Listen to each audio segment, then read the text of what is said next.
name is Susan. Today I am going to take you through some breathing exercises, and I'm also going to show you a prone strengthener. So make sure you have a cleared space, and we will be using a Pilates ball for the prone strengthener. If you don't have a Pilates ball, you don't need to use anything. You could just use your hand, or if you have a foam, a light block, that might be an option. So a yoga block like this might work, or a inflatable Pilates ball that's not too inflated.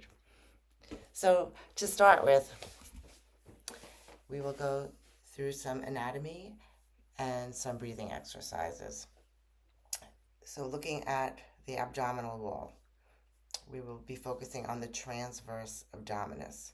So if you want to take your thumb to your bottom rib and your ring finger to your hips, as you take a breath in, your diaphragm goes down. As you exhale, your diaphragm goes back up. As you inhale through the nose and exhale through the mouth, notice what happens to the front and back of your body. So from the side, as I inhale, I try to expand my rib cage in a 360-degree manner. As I exhale, I contract, making space in my spine and shortening the distance between my ribs and my hips. So important to really think about the mechanics of breathing as you proceed into your abdominal exercises. So just a quick review. Transverse abdominis, your lower abdominals, almost like connecting hip bone to hip bone.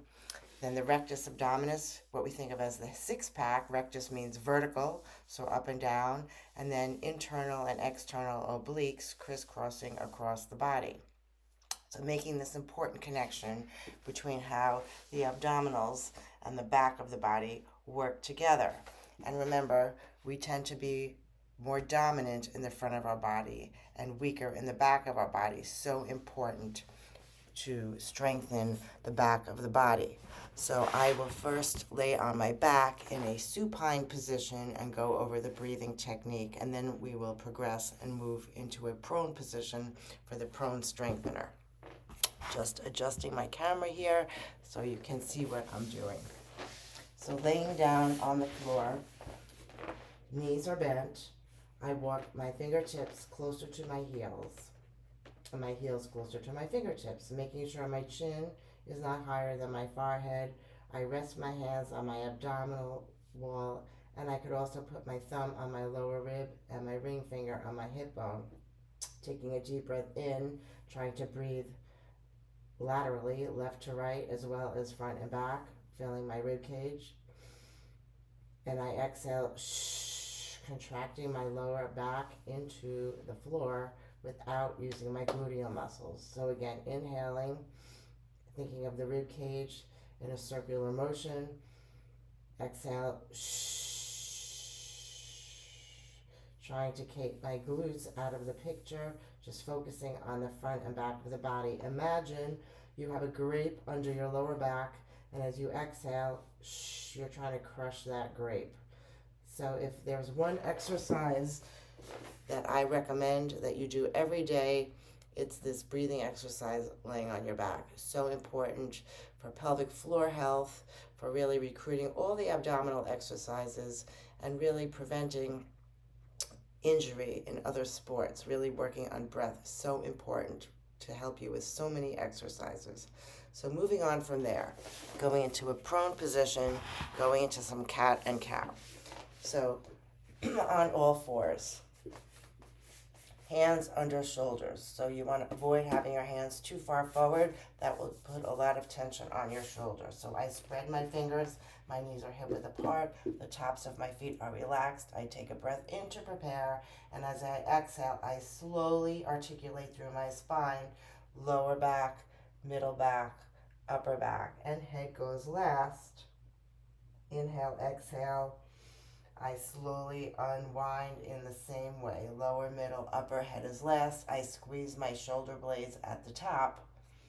Inhale, exhale, flexing forward, going slowly mindful that sometimes your back might be tighter than others.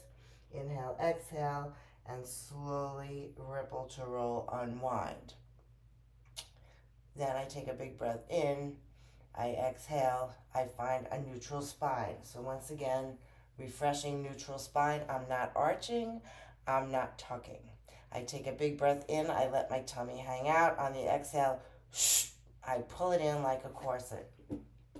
I take my Pilates ball, if I have one, in one hand, and I move my opposite hand out a little bit more so I have stability, so I am not going to sink into my supporting leg on this side. So I extend my opposite leg behind me. In this case, it is my right leg, and the ball is in my left hand. I have a soft bend in my right elbow. Take a big breath in to prepare. Exhale, tip under. I'm squeezing my right butt cheek. I'm not arching or rounding my spine. It's a neutral spine. I extend my left arm. My eye gaze is slightly in front of me. I begin to lift and lower with a lot of precision and control. I think of my body like an X. My core is my center. I'm not putting stress in my shoulders. I'm breathing as I lift. So the limbs are heavy. I need to exhale as I lift. Holding here, moving on. I press the ball into my thigh.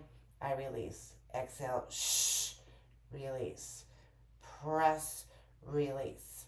Squeeze, release. So remember, the muscle moves the bone. I'm engaging my abdominals the whole time. I am breathing in through my nose, out through my mouth, and then next part of the exercise I hold here. Small lift, small lower. Lift, lower.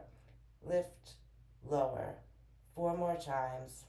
Go 2, go 3, go 4. I put the ball down, I put my hand down, I engage my toes now into the floor. So my right toe is engaged, the top of my left foot is relaxed.